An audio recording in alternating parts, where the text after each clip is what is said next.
but I just started swimming toward him. He remembers trying to get his head above water for a long time and having me come back and save him. And I said, "That's all you remember? Do you not remember anybody else helping us?" He said, "No." I said, "You don't remember another person helping me tow you back in?" "No." This is Touched by Heaven, everyday encounters with God, those moments when heaven and earth collide. And we see God. We see his hand reaching out to us, attempting to get our attention and inviting us into a closer relationship. So this is where we have these great encounter stories with angels, divine intervention, prophetic dreams, visions, near-death experiences. I am your host, Trapper Jack. Welcome. You know that I'm not much for talking about coincidence, right? So I don't find it a coincidence as I'm talking to Steve that I'm also just wrapping up a book about Paul Simon of Simon and Garfunkel fame. And it's actually an audio book, so it's kind of cool. You hear Paul Simon singing his music and where it came from. And it's about his creative process of creating whatever music. And of course, they focus a lot of attention on that first early big hit, Bridge Over Troubled Water, which this episode could be called. In Bridge Over Troubled Waters, you certainly see, when you spiritualize the lyrics, Jesus is all over it. Like a bridge over troubled water, I will lay me down. Self-sacrifice, right? And actually that song was a sacrifice for Paul Simon. It was the first song he had written that he couldn't sing. Art Garfunkel was the guy with the higher voice, right? And he would harmonize with him, but not this one. This was Art's song, and he knew he was giving it up. It was a song he could not sing. First time, and he felt pain in that. He felt suffering in that. So like a bridge over troubled water, I will lay me down. We can see Jesus in that, but we're also going to see Steve in this interview speaking about this time in troubled water and God's response to that with divine intervention. It's an amazing story told so beautifully by Steve. Here on Touched by Heaven, everyday encounters with God. I'm in Irving, Texas. And you guys are in the total eclipse, aren't you? Oh, yeah. Yeah, We're looking forward to it. Same here. Mm-hmm. Oh, I have to jump in here because of this. Because before the April 8th eclipse happens, I need to tell you about another song that bubbled up in my head. Seemingly out of nowhere, but we know where that nowhere is. Anyway, it's a Neil Diamond song. And as always, I don't know the lyrics of this thing. But anyway, it was Holly Holy, Holly Holy. And I start looking at the lyrics of Holly Holy and looking like, what is this connected to? And I think, well, this may be connected to the eclipse and may have to do with miracles. And so the song says, call the sun. Hold on here. Call the sun in the dead of night, and Yes. the sun's going to rise in the sky. Okay, pause on that. Call the sun in the dead of the night. That sounds pretty dark, doesn't it? It's dark. Call the sun in the dead of... I can see eclipse in that. Call the sun in the dead of the night, and the sun's going to rise in the sky. Is that what it says, right? Yeah. You know the next lyric? Touch a man who can't walk upright, and that lame man, he's going to fly. Isn't that beautiful? We're talking miraculous healings. We're talking in the midst of this shadow. So when I say people being healed by something or someone's shadow in the Bible, what does that take you to? Peter. Yeah, Book of Acts, chapter 5. Mm-hmm. They literally brought people out on stretchers, and so that his shadow would fall upon them. Yeah, that he would walk by and his shadow, and you've got a shadow moving overhead, looking for people to heal. Is the way I look at this thing, just like Peter's shadow did of miraculous healings that day. I would love that, and I've seen so many miracles and including miraculous healings. So with that, tell your story, Steve. A little bit about your background first, just your growing up in faith and finding it and losing it and finding it, or whatever you did. Sure. No, I grew up in a large family in Wisconsin. There were 10 of us. We were a very integral part of our parish community. My older brother, who's 2 years older than I, went into the priesthood and is now a bishop.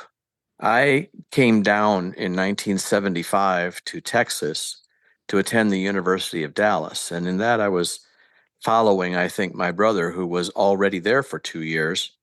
He was attending the Holy Trinity Seminary, which is affiliated with the University of Dallas, which is a Catholic college.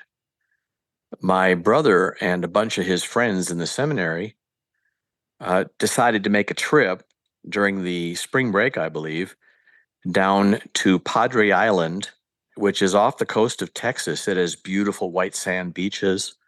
And they just were going to spend a couple of nights there. And where we were staying, where they got permission to stay, was at a church called St. Andrew's by the Sea.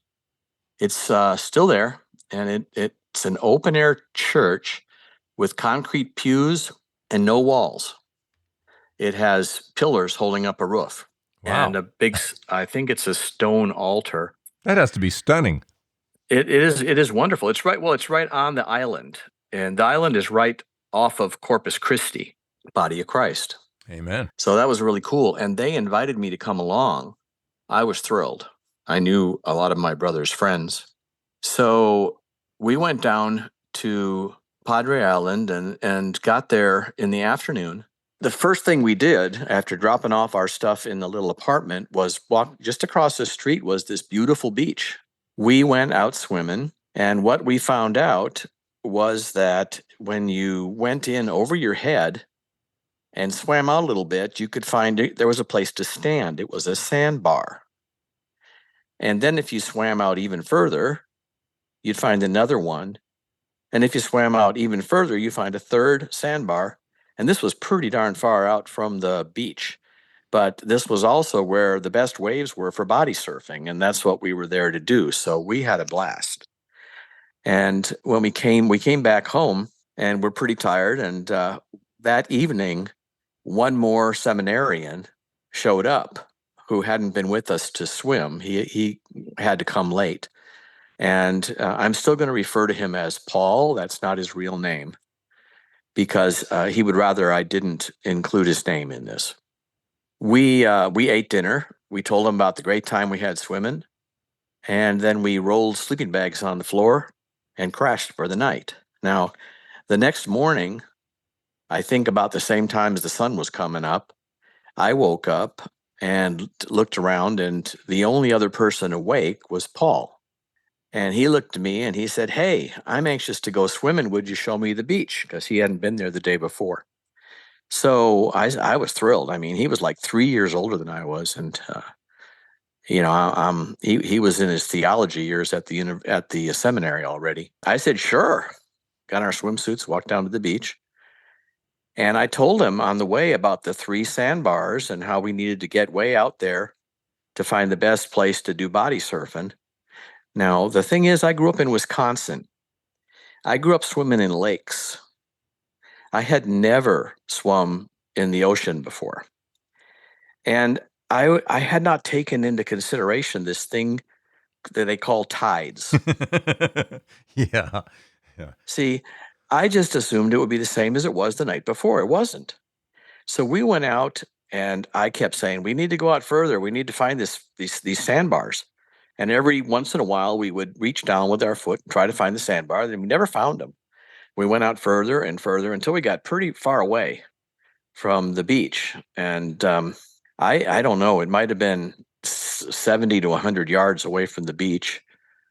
And the waves were throwing us back and forth, and there was kind of a riptide. And we got exhausted. And Paul turned to me and he said, "Steve, I think we should go back." I said, "Yes." So I turned around and we were going to swim back to the beach. And by the time I got to where I could feel the earth under my feet, when I reached down, I was thrilled because I was exhausted. I was so tired, and I reached around to say something. I turned around to say something to Paul, and he wasn't there. And I started and my heart just went into my throat. And I'm like, "Oh my gosh, where's Paul?" And I looked, and finally I couldn't see him at first, but then I heard very faintly coming over the waves a cry of help. And I looked toward the direction it was, and I saw his head, and he was further out than we'd been in the first place. And I didn't know what had happened. but I just started swimming toward him. I thought to myself, this is it. You're going to die. Because I couldn't believe I could get to him and get back again. I was just too exhausted. And I was surprised, to tell you the truth. Even then, I was surprised that I was taking it so calmly. I wasn't panicked. I was like, okay, well, you're going to die. Yeah, because there's no way you see yourself being able to get out there and bring him back. No, not at all. And to me, it's sort of like I didn't have a choice. There was no choice to just leave him. I mean, to me, it's sort of like if you jump out of an airplane and say, I have a choice between falling or not. You know, I was gonna swim, and that was my only choice. Not everybody would do that same choice. There'd be some going, I'm too exhausted. I can't. I'm so sorry, I Paul, but I I can't help I you. I don't know. This is something that I think God gave me this as a consolation. I'll talk about that later. But Okay. I I I started swimming out, and I was so tired, and my mind was just concentrating on swimming. All I could think to do was Hail Marys, and I just said one after another. I couldn't come up with any fancy prayers or petitions or anything like that. I was just saying Hail Mary, Hail, and the whole prayer over and over again because it was so ingrained in me. I didn't hardly have to think about it. And after a while, I started getting closer to him, and I was surprised in a way that he was still managing to keep his head above water all this time. But that's all he was managing. He wasn't even trying to swim. And I think, about 15 feet from him and started thinking, I think I'm going to make it to him, but we're both going to drown after that. And then I looked off to my left and I noticed another swimmer in the water. And he was swimming at an angle that was, I would say, at least 30 degrees off from me. And I was coming straight back from the beach. I just all of a sudden I was thrilled. There's somebody to help us. And we each got to him at the exact same time. I mean, we when I by the time I got to Paul, the other guy got there at the same time. We each grabbed an arm, and the other guy took his right arm. I took his left arm, and we started swimming back. Nobody said a word. Paul was too exhausted even to fight us, like I think sometimes drowning people do. And so he just hung limp. And the two of us pulled him back, never saying a word to each other. I mean, it was obvious he was there to help me. I started thinking I was going to make it then. I had hope again. After another pretty long swim, we went back. We got back to where I could feel the sand. I kept checking to see if the sand was under my feet again, if the water was shallow enough. And I finally got to where my head was above water when I was standing. And so I helped Paul go in further. And as soon as the water couldn't support us anymore, we both went down on our knees. We were that tired. I've never been that tired before or since, not even close. I didn't know you could be that tired.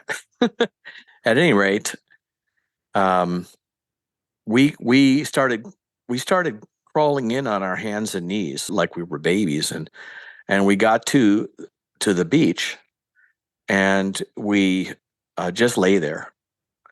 And we lay there long enough that the water, with the tide was still coming in, um, started coming up to our ankles. And so I remember we crawled up a few more feet and laid there for a while. I don't know exactly how long, but um, I got to the point that I felt like I could stand, and he was still laying there.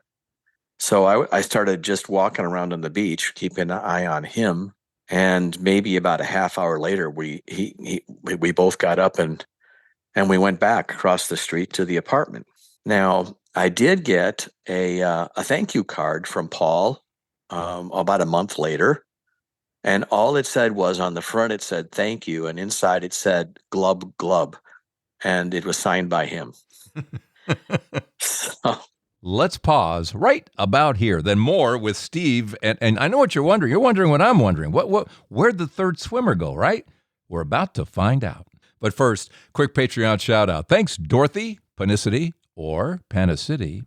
Your choice, Dorothy, whichever way you want to do it. But a member of our Patreon family who supports what we do here. I was talking to another Patreon member, Amy, and Amy found us. And how did you find us? I was driving, and then I told him, I said, I want to know you better. And then that's how I came across Touched by Heaven. So that's how I came across the podcast. Okay, so you requested God to find you a good podcast. Yes, I said I wanted to know him better, and then you popped up. Well, I'm glad we come highly recommended. Yes. That's great. That's great. Thank you. There's one of the family members from Canada. Thank you, Amy. Appreciate that and your kind words. Patreon.com and search for Trapper Jack, or click here to episode 308 and keep clicking through until you get to Patreon. There you go. All right, let's get back to Touched by Heaven, Everyday Encounters with God, and Steve here. This was in 1977, 47 years ago. And as time went on, I thought about it a little bit more. And I realized that the guy that had swum up and rescued us had never said a word to me, and that I never saw him again after we got to where we could touch the ground with our feet.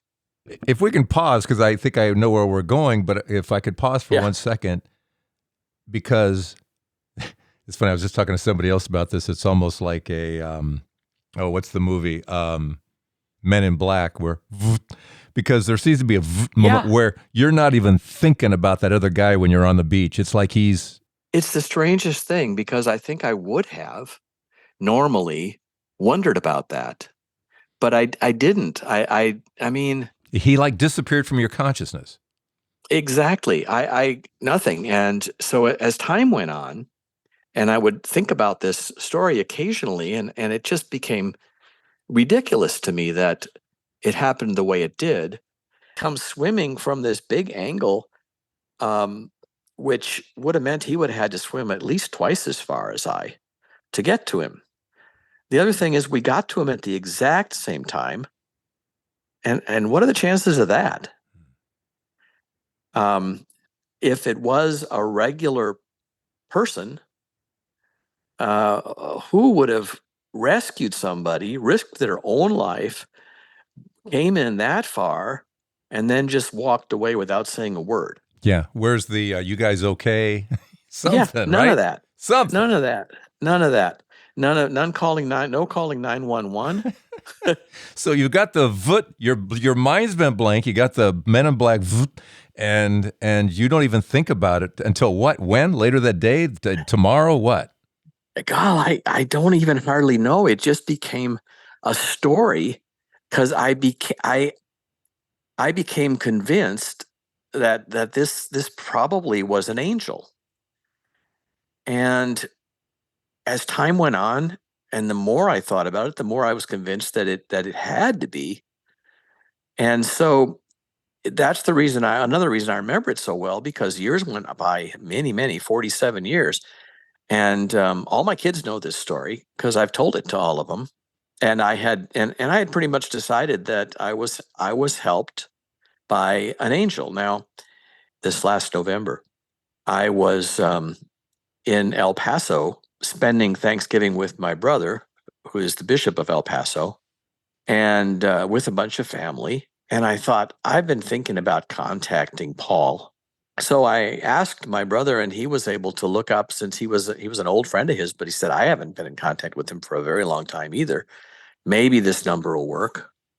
A couple weeks later, I called it. I didn't get a message. I didn't get him, so I left a message. About 2 months went by, maybe 3, and all of a sudden, I get a text from him, and kind of wanted to know, what I wanted to get in touch with him about, because I had been vague purposefully. And so I continued to be vague, and I wrote back to him and said, I really wanted to talk to you about our swimming adventure back in 1977. And is he a priest now? Yes. Okay. And he wrote back and he said, Well, I remember that you saved my bacon that day. So I called him and we ended up talking for, well, according to my phone, we talked for 47 minutes. The first thing I wanted to do was have him tell me what he remembered about the story. So he told me that he remembered very little and he thought that he was in shock. And that would account for why he doesn't remember it very much. But he remembers trying to, you know, get his head above water for a long time and having me come back and save him. And I said, "That's all you remember?" And he said, "Yeah, pretty much." "Do you not remember anybody else helping us?" He said, "No." I said, "You don't remember another person helping me tow you back in?" "No." Isn't that I, amazing? That's amazing, it, isn't it? yeah. Which just he, the double exclamation mark for the angel idea, right? yes, exactly. And when I told him from my point of view, I told him the whole thing. He was like, "How do you remember all of that?" I said, "Well, it was kind of traumatic. It was something that I couldn't forget." He said, "I'm thinking that that was one of our guardian angels." And I said, "Yeah, that's kind of where I was going with this." So that's pretty much the story. Unless you have some more questions, did I Well, leave no, something it's like out? it kind of speaks for itself, and you told it beautifully, just beautifully. Saved a priest, you know. Um, Yeah. He told me, one of the things he told me on the conversation I had was that he and a bunch of other seminarians felt like they were in pretty good shape because they used to go out running. I thought I was in pretty good shape too. I was a gymnast. I don't know why he told me that it was just that he was caught in the riptide, and evidently he was losing more momentum than he was gaining. I felt like I was going 2 feet forward and 1 foot back. yeah, riptides are nasty. It is. It is. It's a great, fascinating story. I think miracles are all around us, and so many times we just fail to see them. Yeah, and we always go back to the Book of Hebrews too. You know, we entertain angels, and Oh yeah, they look like us, that's and then suddenly they're not there. That has come up as a theme for so many episodes where, you know, I turned and looked over here and turned back a half a second later, and he and the car were gone. It's like, what, you know, that kind of yep. thing. I think it happens way more than we think Uh, it yeah, it's, does. it's not even it's not even my only angel story, but it's the only one I'm going to relay tonight. Um, but boy, I tell you, there have been some amazing miracles, and there's no doubt that God is I think a lot more active in our lives than a lot of people will give him credit for, even if they give him credit for anything at all. This isn't a case where songs bubble up in my head, but just from a book. I had just finished an audiobook about Paul Simon of Simon and Garfunkel, and you know some of the songs he wrote, including "Bridge Over Troubled Water." And talk about a song that just cries out to be spiritualized. It doesn't take much effort. Like a bridge over troubled water, I will lay me down. You know, something that Jesus would say, something that Steve was willing to do. This is not a guy, Paul was not a guy Steve went way back with, and yet there's another part of the song that says, I'm on your side in times of trouble. And there was trouble. You never know how you're going to act in a situation like that. And I can't say I would, that even that I would do it this another time because it hadn't happened again. But just the fact that I did turn around and swim, um, it just made me feel that for the rest of my life, that if something like that happened, I knew that I could handle it the way I wanted to. I look at that as a consolation. I also look at God's will in this thing, and whether it was extra graces that you were able to, when you're completely exhausted, you're exhausted, and you're going, Oh wait a minute, yeah, I got to go swim out there, whatever it was, 7,500 yards, whatever it was, which is, I know I'm going to die, and it still made sense. I love what you just said about grace because that rings very true to me. I think that maybe that's what I'm searching for as an explanation. I love Bishop Robert Barron says his definition of grace is he said it's like steroids. It's nothing you're doing but you're stronger and you can do things that otherwise you couldn't, and all of that. And it's nothing you've done. It's all Right. It's all God's mercy.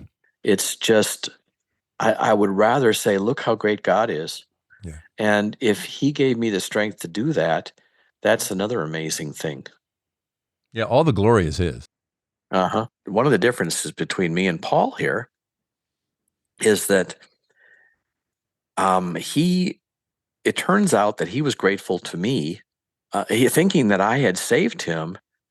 And I was feeling the whole time that we were both saved, because I just, I don't look at it as me saving him as much as God saving both of us. Yeah. I think my 7 children and 19 so far grandchildren would probably be upset if I had died. Well, no, they wouldn't be upset. Yeah, probably not. Because they wouldn't be here. So little things like that. Yeah. We always ask for takeaways. So what's your big takeaway out of all this? I think my takeaway is that God is more involved in our lives than a lot of people give him credit for, that that miracles are all around us. And I believe that the Blessed Virgin played a role in this, if only asking my guardian angel to take care of the whole thing. Oh yeah, your Hail Marys, absolutely. Exactly. Yeah. A sidebar reminded me, you may have seen that story too, about the guy who's running along and sees was it like an ambulance in somebody's driveway, and he just threw a Hail Mary towards her, or towards whoever needed it. Do you remember this story? Did you hear this story? I think it was in Pittsburgh. I don't think so. But no. the whoever the woman was that received the prayer heard his prayer. A buddy of mine, John Petrovich, was running around his neighborhood. He lives in Green Tree, goes to St. Simon and Jude. Didn't think anything of it. A week later, he's jogging around the same neighborhood, and he hears this woman call out from her front porch, hey, you, hey, sir. And he kept running, didn't know anybody from that neighborhood. And she said, no, you the runner. And he stopped, turned around, said, me? She said, yeah, you. She said, you saved my life. And he said, I'm sorry, ma'am, I don't think we know each other. And then she said, no, I recognize your face. And here's the story. She said, last week I got sick and I was rushed to the hospital. And I was in the hospital dying. And she said, Jesus appeared to me and he held out his hand and your face was in the palm of his hand. And he said to me, you are going to die, but because of the prayer of this man, you're going to live. Wow. Hello.